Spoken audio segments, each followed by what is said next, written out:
Boa noite, meus amigos, minhas amigas, minhas irmãs, meus irmãos, boa noite a todos e a todas.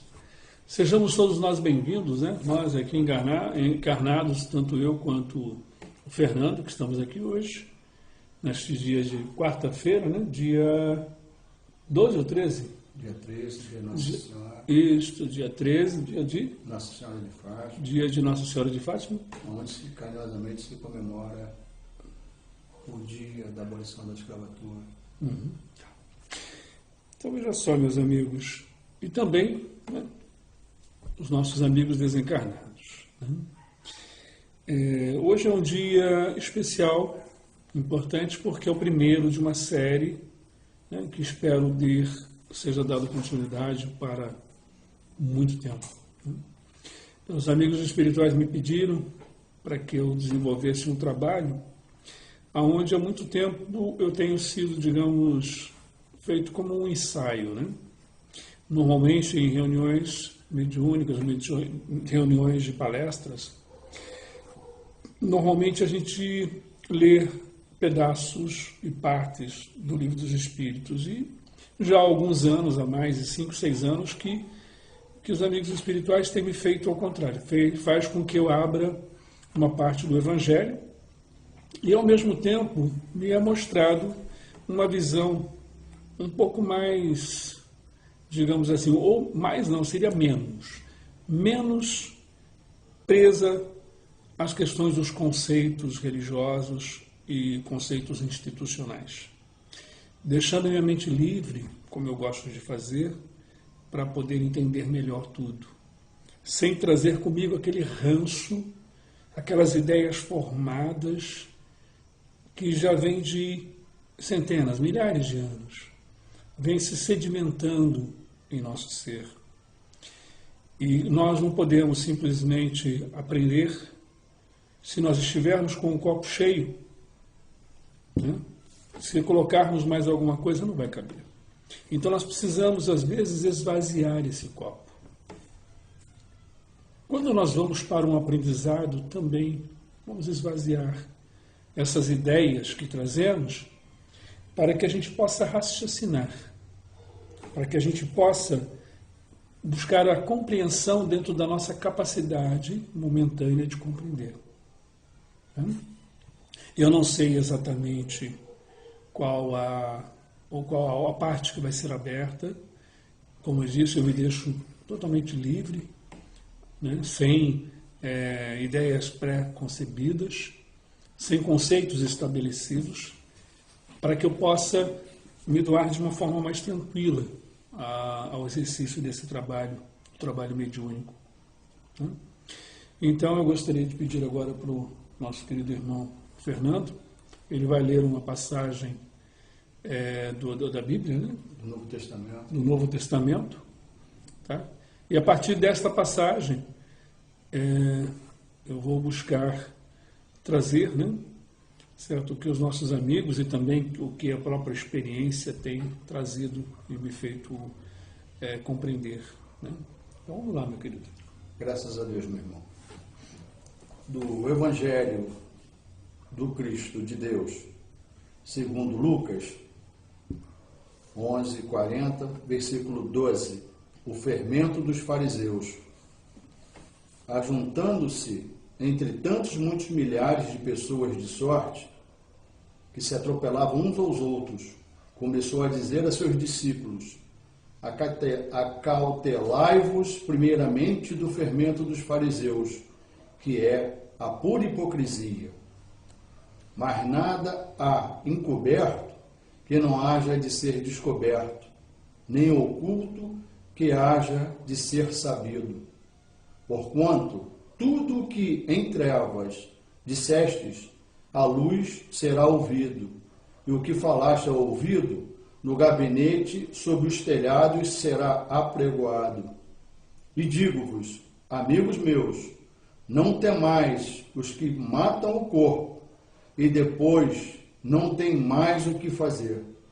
Mas eu vos mostrarei quem deveis temer. Temei aquele que, depois de matar, tem poder para lançar no inferno? Sim, vos digo, a esse temei. Não se vendem 5 passarinhos por 2 cetis? E nenhum deles está esquecido diante de Deus. E até os cabelos da vossa cabeça estão todos contados. Não temais, pois, mas valei vós do que muitos passarinhos. E digo-vos, todo aquele que me confessar diante dos homens, também o Filho do Homem o confessará diante dos anjos de Deus. Mas quem me negar diante dos homens, será negado diante dos anjos de Deus. E a todo aquele que disser uma palavra contra o Filho do Homem, ser-lhe-á perdoada. Mas no que blasfemar contra o Espírito Santo, não lhe será jamais perdoado.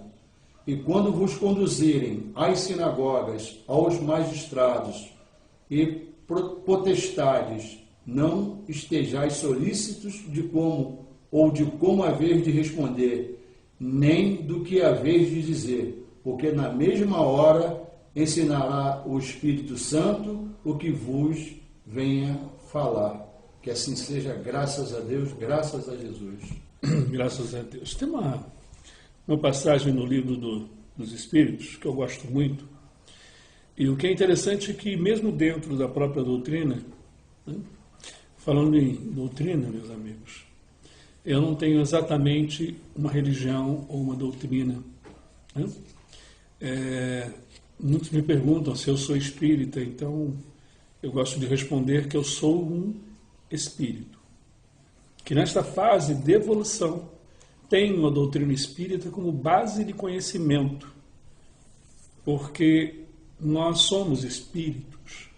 Nós não somos católicos, nós não somos crentes, protestantes, evangélicos no sentido de religião. Nós não somos, por exemplo, ou budista, ou tampouco kardecistas, né? Certo que muitos trocam o termo e a colocação correta, que é espiritismo, por kardecismo, que Kardec foi o codificador da doutrina. Umbandistas, candomblessistas, nós somos sempre, desde o nosso primeiro saber, sempre fomos e sempre seremos espíritos. Tá? Então, o que eu sou? Um espírito. Então, eu tenho a doutrina espírita como base de conhecimento, mas base não única. Inclusive, a própria base do espiritismo diz ser trazidas as informações do livro dos Espíritos. Então, por que ficar limitado? Né? E sim deixar a mente aberta para aprender com todos os espíritos, independente de crença, credo ou qualquer coisa assim. Né? Eu gostaria de colocar, em razão do que foi mostrado, primeiro sobre a hipocrisia. O que eu mais tenho percebido diante de todas essas situações que se apresentam, tá, tem a ver diretamente com a crença de cada um.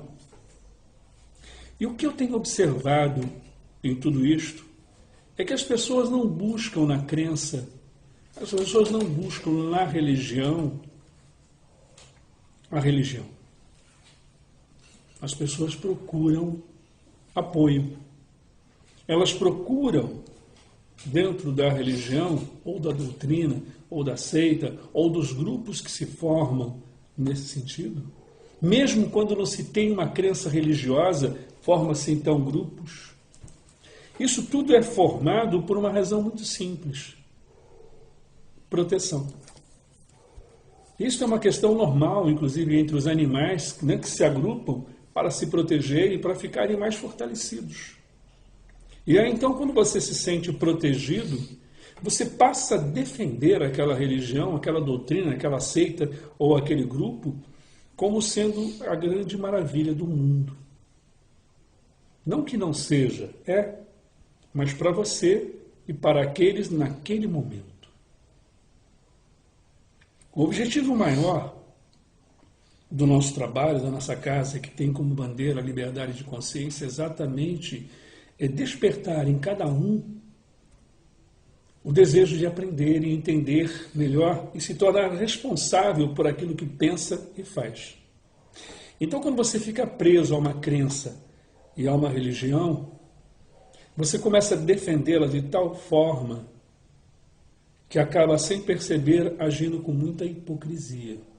Porque você é obrigado a defender, porque se você não defender, desmorona tudo aquilo que você acredita. Né? E o que busca-se então na religião? Proteção, apoio. E aí você então se filia emocionalmente, né, a uma instituição, a um grupo. Tá? Mas uma coisa que é muito séria é a hipocrisia.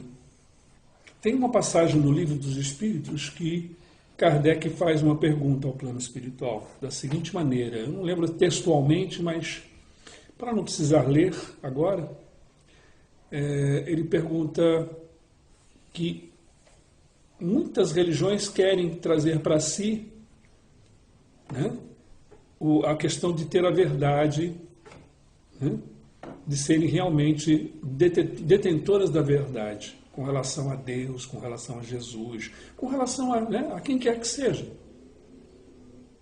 Seja qualquer um que acredite em um Deus, em uma crença, né, dizem e tentam provar que eles têm a verdade. E nessa formulação ele pergunta, então, como que se pode identificar uma crença, né, ou uma religião que tenha a verdade. E a resposta do plano espiritual foi muito interessante. Eu acredito até que tem dirigentes de várias instituições dentro da própria doutrina espírita que não gosta muito dessa resposta. E apenas foca uma parte dela, dessa resposta, que diz o seguinte: é aquela que o maior número de homens de bem e menos hipócritas fizeram. Veja que é colocado que ser menos hipócrita e trabalhar para que as pessoas sejam menos hipócritas é o ponto fundamental para se identificar se uma religião ou doutrina é boa ou não. Detentora da verdade? Vamos ver a seguir, né, adiante, dentro da resposta, como que foi formulada, né, e como foi colocada como resposta. Vou colocar então aqui o que ela diz então. É aquela que o maior número de homens de bem e menos hipócritas fizer, né, e que atue, né, através do amor, né, ao próximo, né, com toda a intensidade, emoção, coração, aquela coisa toda. Esta poderá, não será, poderá. O termo que é colocado não afirma sendo, e sim podendo ser considerada boa, não detentora da verdade. Olha a diferença. Não detentora da verdade, e sim boa. E não diz que seja boa. Poderá. Então essa passagem ela é muito interessante porque esse fermento é aquela coisa de você fomentar uma ideia de verdade. Eu canso de ouvir entre as pessoas doutrinas e religiões, e mesmo aqui com o nosso trabalho que a gente já está aqui há muito tempo desenvolvendo, junto aos nossos amigos, nossos irmãos, e muitos ainda se posicionam entre a verdade e a mentira, o certo e o errado, com afirmações, determinações baseadas em uma crença, baseada naquilo que aprendeu junto aos seus familiares, junto ao meio, né, que viveu, que foi criado. E aí? Normalmente eu até respondo assim: a verdade ela pode ser modificada até mesmo no teu estado emocional. O que para você hoje é uma verdade, se você se mudar ou mudar emocionalmente o teu momento, você vai ver aquela verdade de forma diferente. Então, mesmo a sua crença não é o suficiente para se manter ou manter você diante de uma verdade absoluta. Porque ela se modifica, ela se transforma. E todas as vezes que nós tentamos impor uma verdade, nós estamos desrespeitando o direito do próximo, ou de quem quer que esteja próximo de nós, de pensar, de raciocinar. E isto é o fomentar, colocado ali pela passagem do Evangelho. Os hipócritas, determinando caminhos, coibindo ações, impedindo as pessoas de pensar, de raciocinar, de crescer, de se desenvolver, de buscar para si a responsabilidade de seus atos, dando a elas respostas como caminhos em que elas devam seguir. Não, você precisa seguir este caminho. Senão você não vai encontrar o reino de Deus. Você precisa seguir desta forma. E quem pode deter essa verdade? Quando é que vamos perguntar para o outro o que você sente?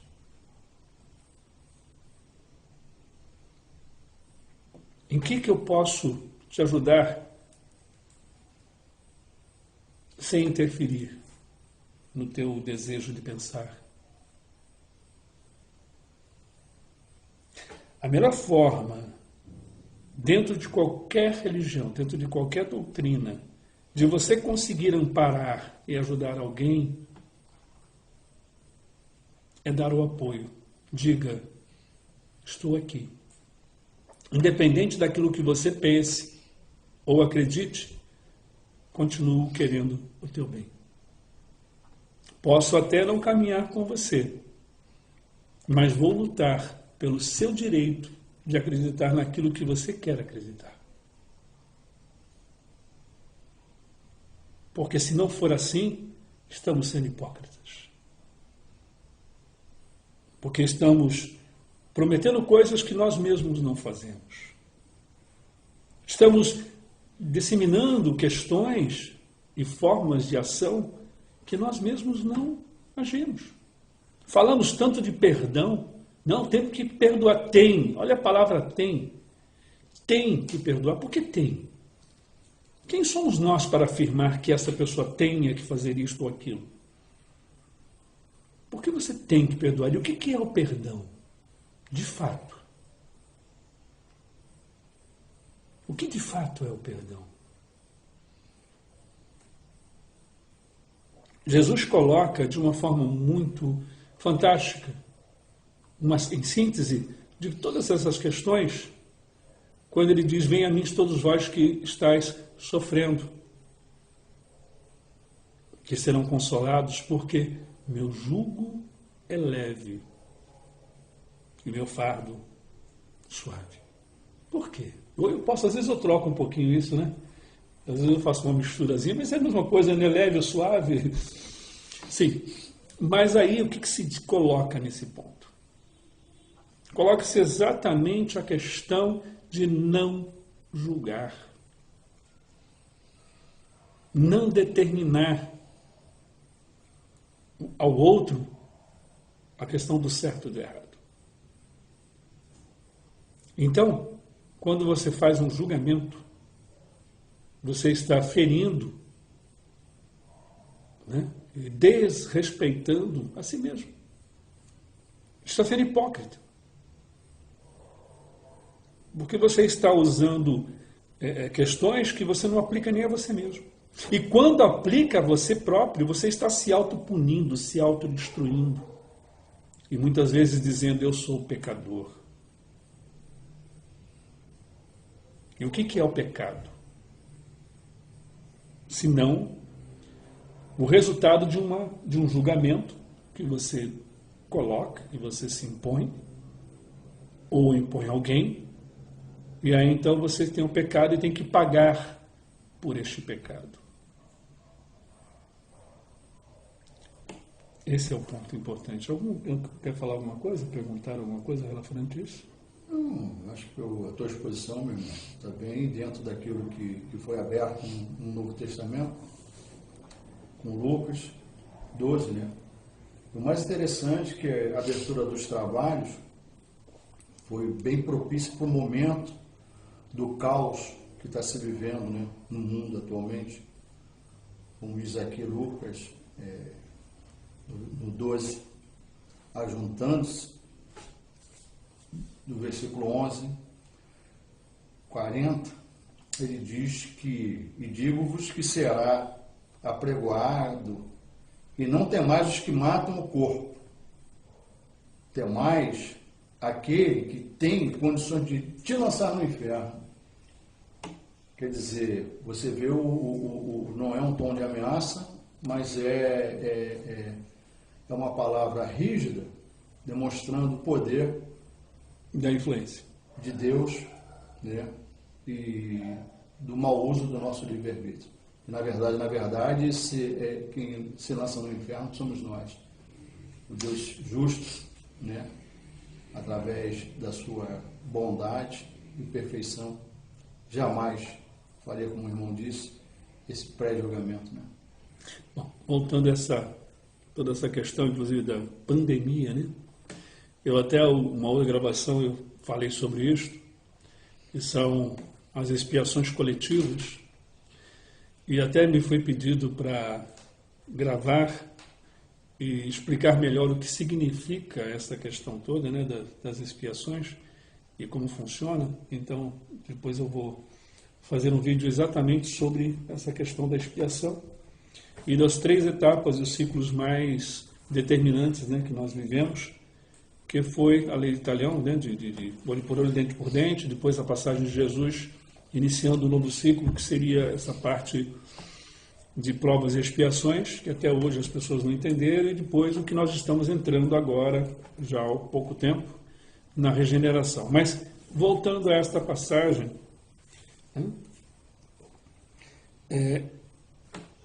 tudo está ligado a essa questão do julgamento. E é muito fácil falar de perdão. Mas eu lembro de uma passagem dita por Miramês, através de João Nunes Maia, no livro que conta a história de Francisco de Assis, inclusive nosso patrono. E ele coloca uma frase que eu gosto muito. Né? Logicamente, eu tento lembrar exatamente, mas eu não, né, minha memória não está tão perfeita, né? Então, eu vou tentar lembrar essa frase, esse contexto desse texto de Miramês. Ninguém pode amar sem antes perdoar. Ninguém pode perdoar.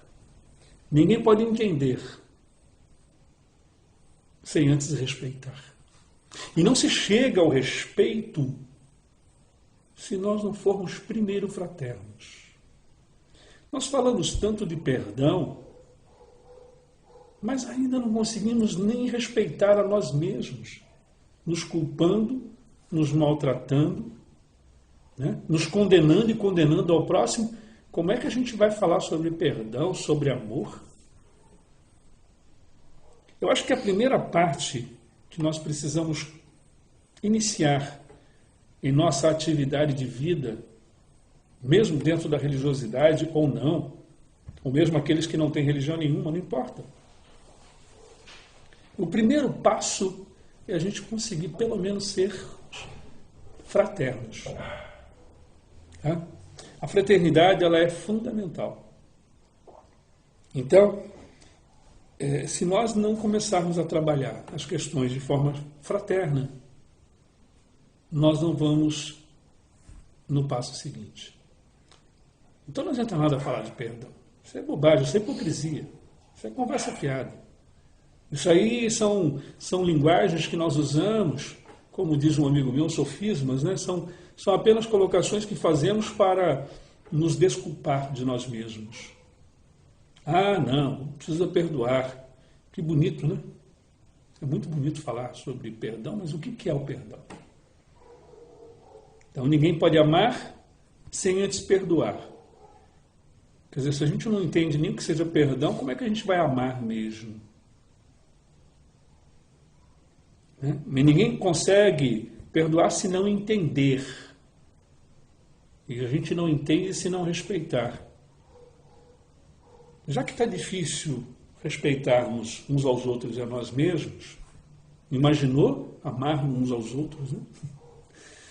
Então vamos começar a ter um pouquinho de humildade. E não falar em perdão exatamente agora. Não falar em amor, essa coisa sublime. Vamos falar em fraternidade. A fraternidade não faz cobranças. Age com leveza. Ser fraterno. Ter um mínimo de ação de carinho. Né? Cobrar menos. Tanto do mundo, das pessoas, da sociedade e de si mesmo. Quando nós começamos a sermos fraternos, nós vamos perceber coisas em nós que não conseguíamos antes. Nós vamos perceber coisas nas pessoas que nós convivemos e que antes a gente não conseguia ver, por falta de fraternidade. Aí então a gente começa a respeitar a nós mesmos. As cobranças que fazíamos antes, já não fazemos mais. Coisas que eram tão importantes, já não são tão importantes mais. Tanto para nós, quanto para o que a gente julgava ser importante do outro. Do parceiro, da parceira, do filho, do pai, da mãe, dos amigos, do trabalho. Essas cobranças todas começam a ficar mais suaves e aí então a gente começa a respeitar o sentido de cada coisa. E com isso a gente começa a entender. E quando a gente começa a entender, em razão do respeito, a gente começa a perdoar. Não é isso? Não começa a perdoar? Uhum. Não. Porque, na verdade, o perdão aí não existe. O perdão, ele deixa de existir porque, na verdade, você não vai mais se sentir humilhado, você não vai mais se sentir magoado e você não vai se sentir ofendido porque você compreendeu. O perdão é apenas uma colocação que fazemos, tipo assim, deixa de lado aquilo que você ainda não entende. Então vamos ser fraternos primeiro, porque lá na frente você já não tem mais que perdoar porque você não está mais se sentindo ofendido e nem magoado. E aí então você consegue amar. Tá? Então o sentido do amar com profundidade, nós vamos ter que trabalhar um pouquinho para chegar lá. Então vamos ser fraternos.